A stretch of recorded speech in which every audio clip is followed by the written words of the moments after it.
Everyone will siguro in the cast will be able to relate to the movie.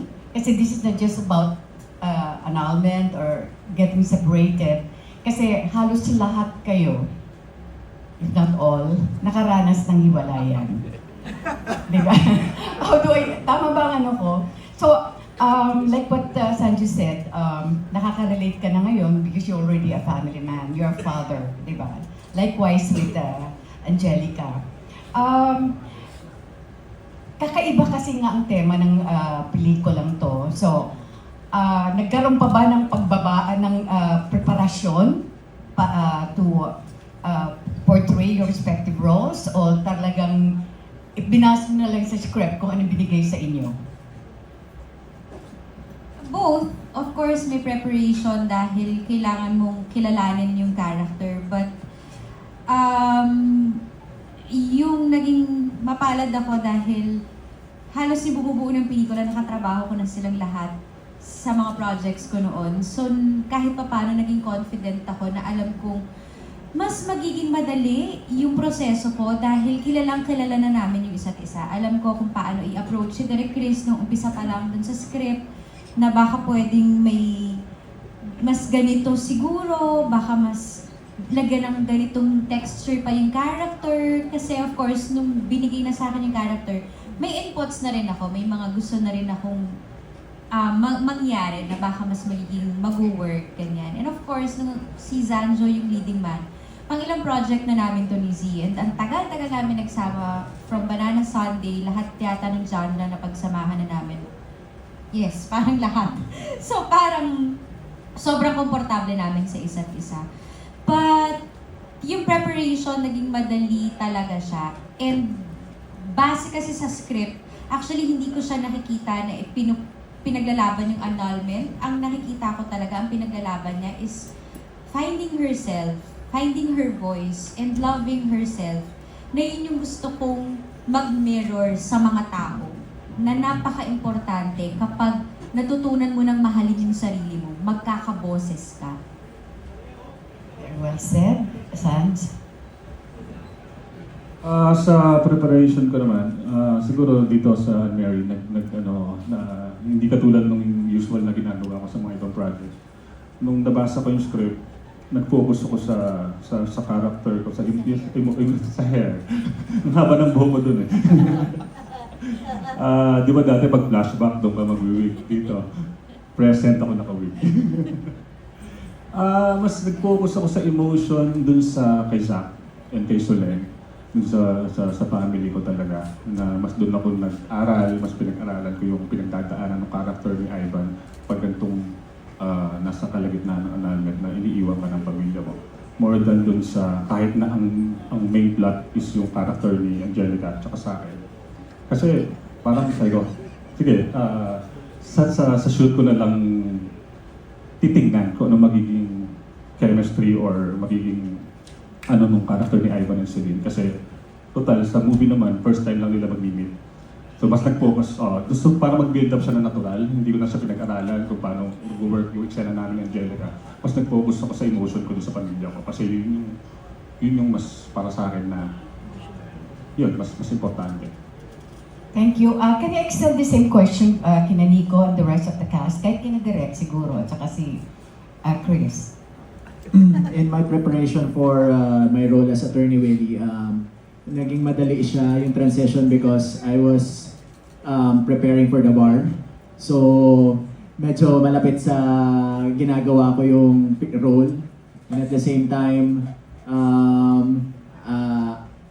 I'm also a child of an annulment. So, medyo alam ko yung pakiramdam, what's going through, the process of annulment.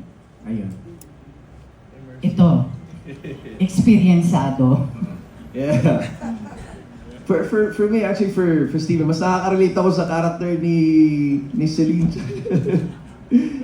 Tsaka ni Ivan eh. Kaya playing Steven, who is written to be very hateable. Kasi parang ako nagbabalancing act na sa akin na lang, I try to approach it in a way na this is still a human being. Even though I don't agree or I don't condone, I don't want to give him a pass for how he expresses himself, kung ano yung mga ginagawa niya sa pelikula. I wanted to understand why. And sa akin, parang na-realize ko, yung driving force talaga ni Steven is fear. Fear and insecurity. Na just holding on to that image na nagiging mali na yung kung paano niya i-handle, yung pagpapakita niya ng love niya na yun. And if I can actually answer the first question then, why I accepted. Kasi yun nga, it's a very sensitive topic for me then. Pero even just reading the script and knowing that annulment wasn't a gimmick in the film. Hindi siya yung, oh, let's do a film about annulment. Ito, parang gimmick siya. It's just so happens to be a story that revolves around annulment, which is a very, parang, a story that happens a lot here sa Philippines. It's very messy, talagang magulo siya, time-consuming talaga. Yung iba nga, parang decades, hindi pa rin nag-grant.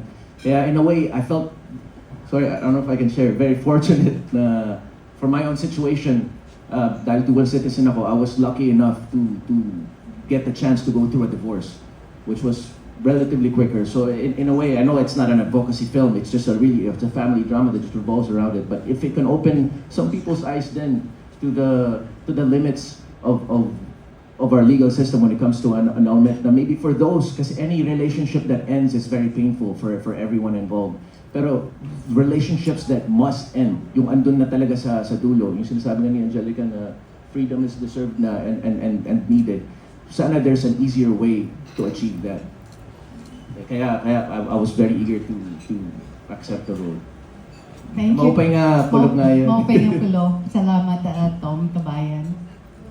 Okay. I don't know, si Uge Baka si muna. Zach. Zach, ikaw may experience ka na ba sa Experienceado din to. marriage and annulment? I have. Ano ba? You have? Ay, oo nga pala. Back Back to to you, me. okay? Back to me. Relate ka ba sa tinanong ko, Zach? Okay, so the way I prepared for this, this is my first project, so I kind of got shocked when my wowa or lola told me that, okay, you're gonna be acting for this. I'm like, what? I didn't know. So I had to prepare, and realizing that Elio was sad, I think I realized that his main emotion was misunderstanding, and having to get to this role was, I wouldn't say easy, but I also wouldn't say hard, because I've had my own experiences too. So yeah, I'd say having to play this role was an honor and was also fun. Can you explain further ano yung experience na pinagdaanan mo for us to understand more? So What you can share lang, Zach. I know it's very personal, no? Parang what you lang can share. You don't have to tell everything. So basically, like, I'm trying to remember. So I used to live in Dumaguete, kind of far from Bacolod, but Bacolod's technically my hometown, where I was born. Then my dad and my mom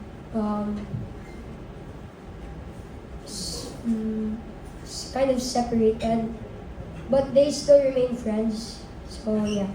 Okay. Okay, yan kita, Aster. Okay na yaw, and now we understand. Thank Okay, you. let's go to Eugene. Back to you, okay? Are you also from ano? Hindi, alam mo talagang mababaw talaga ang luha ko ngayon. Kasi menopause na ako. Ay, nakakaloka. Susunod na pelikula nga pala, yung tungkol naman sa menopause. O ngayon na lang, nakakaloka. Anyway, sa point naman na to, I'm so happily married. I just got married. I married twice, but I'm a late bloomer. So I cannot imagine myself to reach that point na magpapa-anal. It's very painful, just the idea, because you invested a lot of emotions. But anyway, speaking of my role is Attorney Jackie, and I'm the tool so that mai-present namin ang pinagdadaanan ng gustong magpa-anal. So, as Attorney Jackie, ako ang magpipresenta. Ito yung mga proseso. At sa opisina ko, magkikita itong dalawang ito. And so, the situations are maybe familiar to all of us na parang pumupunta sa mga alam mo na, sa mga agencies na kailangan ng mga assistance sa legal procedures, the situations can be funny.